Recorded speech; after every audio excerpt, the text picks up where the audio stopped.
World War III.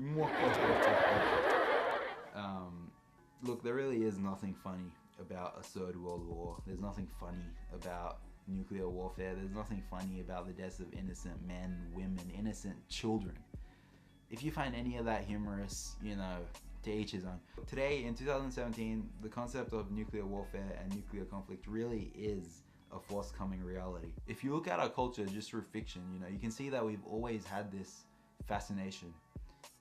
Not necessarily with nuclear war or the war itself, but with the fallout, with the aftermath, rebuilding. How do we rebuild? Everyone wants to throw their 2 cents in.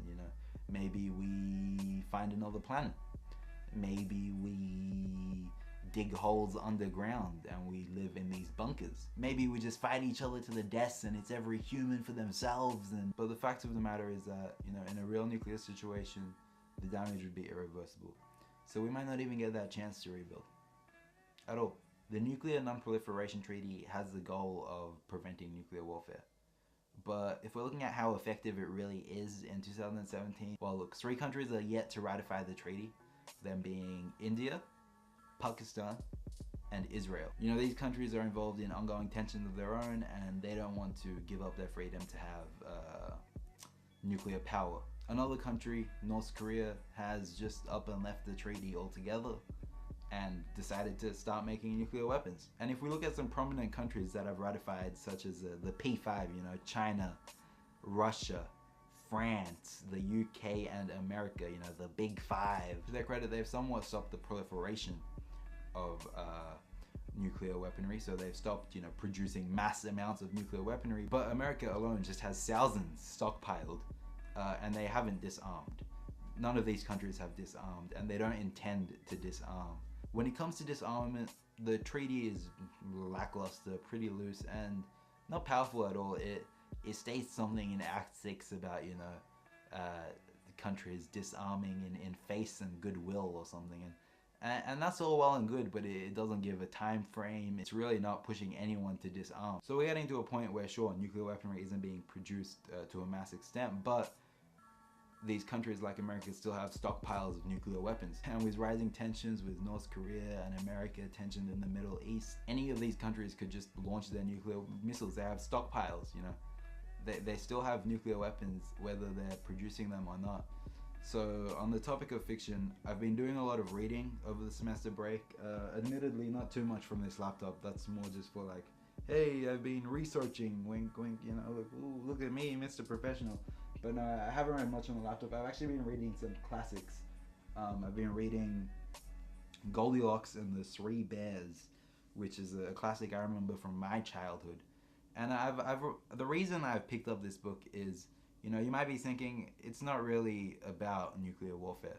But ever since I was a kid, people used to always say, these stories, Goldilocks and the Three Bears, oof, it's much more meaningful, it's got a deeper meaning to what you're reading. It's not actually about, 3 bears. It's not about a girl with Goldilocks. And I always found that hard to believe. I'm like, come on, man. It's got 3 bears on the cover. And I know there's books and games like Fallout that deal explicitly with themes of nuclear fallout.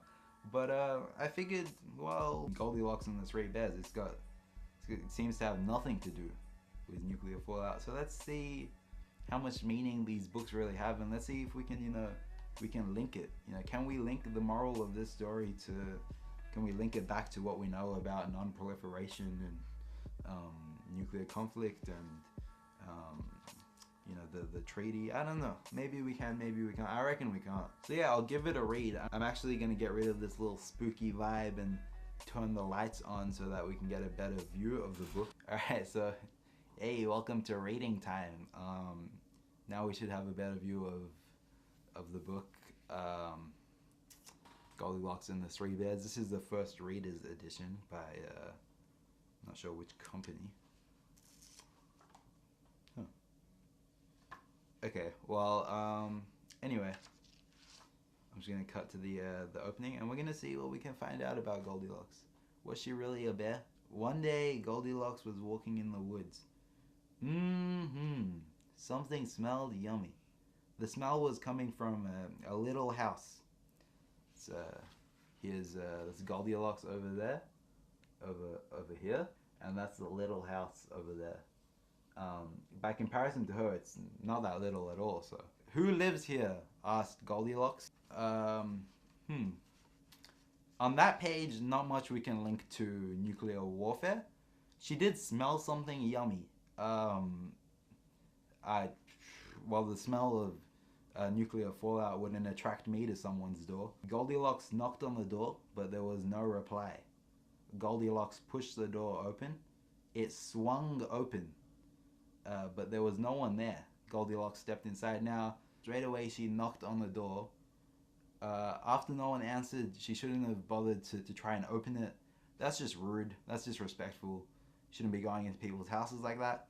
Secondly, you shouldn't leave your doors unlocked. I mean, you have people breaking into your houses like this. It's just, again, not much to do with nuclear warfare at all. There were 3 bowls of hot porridge on the table. When she walked in, she saw 3 bowls of hot porridge on the table. The smell was making Goldilocks feel hungry. She tasted the big bowl of porridge. It was too salty. Okay, so maybe, hear me out. Goldilocks is a representation of humanity, of us humans. She's got no business being in this environment, but she goes in anyway. She starts making it her own. She goes on to the smaller porridge. It was just right, so she eats it all up. There you go. She's already ruined natural resources that you'd assume the little bear, the little plate of porridge, he depended on that. So humans have come to places, environments they have no business being in. We've destroyed, trees. We've destroyed a lot of stuff, and for our own benefit.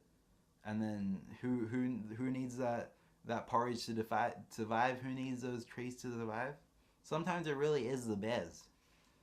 But again, nothing specific to nuclear warfare here. Goldilocks needed to sit down after all that yummy porridge. She sat on the big chair. It was too high for her. She's real humble. She's real modest. She's not destroying the planet or anything, so she doesn't want to be on a chair that's too high. And that's her trying to get on the chair, and it's too high for her. What do you know? Then she sat on the middle-sized chair. It was too low for her. And then she sits on the little chair, and she breaks it. Yeah, so the chair's not made for her, so obviously she's gonna break it. She's gonna break the baby bear's chair because she's a human that's just stuffed herself with porridge, and it's not her chair. It's not made for her. And again, it's representative of these environments that we don't belong to. But as I said earlier, nothing specific to nuclear warfare. All right, so now she's gone upstairs. Goldilocks crept upstairs. There were 3 beds. She tried the big bed. It was too... Alright, you get the point. Anyway, she goes to the little bed. It was just right, whatever. She goes to sleep. The bears come in. They say, hey, get out of my house. But in real life, she wouldn't listen to those bears. She'd probably kill those bears. So yeah, reading through it, there's nothing I could link specifically to nuclear weaponry, to nuclear disarmament, because the fact of the matter is that, World War III, the concept, the reality of nuclear weapons is not a fairy tale. It's not something, old 3 bears could just come home and Papa Bear could just say, hey, nuclear weapons, get out of our planet.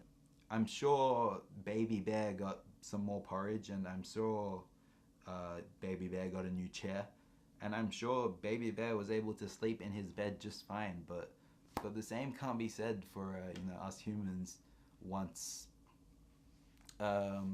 nuclear war is enacted. So yeah, again, let's just hope our leaders have the good face to avoid nuclear warfare.